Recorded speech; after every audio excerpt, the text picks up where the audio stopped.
Good morning दोस्तों, I hope आप सभी लोग ठीक होंगे। तो आज मैं 3 तरह के लोगों की मेंटेलिटी के बारे में आप लोग से शेयर करना चाहूँगा। पहले तरह का वो लोग होते हैं जो मुसीबत के आने से पहले ही उसका सॉल्यूशन निकालते हैं। दूसरे वैसे मेंटेलिटी के लोग होते हैं जो सोचते हैं कि जब मुसीबत आएगा उसी वक्त कुछ किया जाएगा।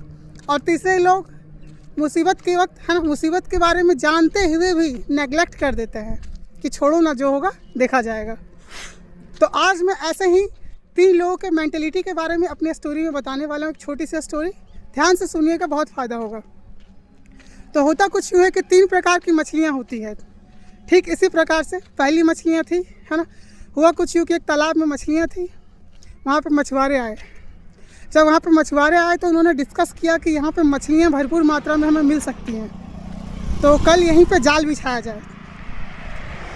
इस बात को तीनों मछलियाँ सुन रही थी वहाँ पे। वैसे तो मछलियाँ बहुत सारी थी, लेकिन 3 प्रकार की मछलियाँ थी, ऐसे समझिए। तो पहली जो मछलियाँ थी उसने देखा कि कल जाल बिछने वाला है, तो उसने डिसीजन लिया कि मैं इस तालाब को छोड़ करके निकल जाऊँगी अपनी जान बचाने के लिए। दूसरी तरह की जो मछलियाँ थी उसने सोचा कि छोड़ो ना, जब जाल बिछेगा उस समय मैं अलर्ट रहूँगी, है ना, क्योंकि कोई ठिकाना नहीं है, हो सकता जाल लगे भी ना भी लगे, तो क्यों तालाब छोड़ करके जाना।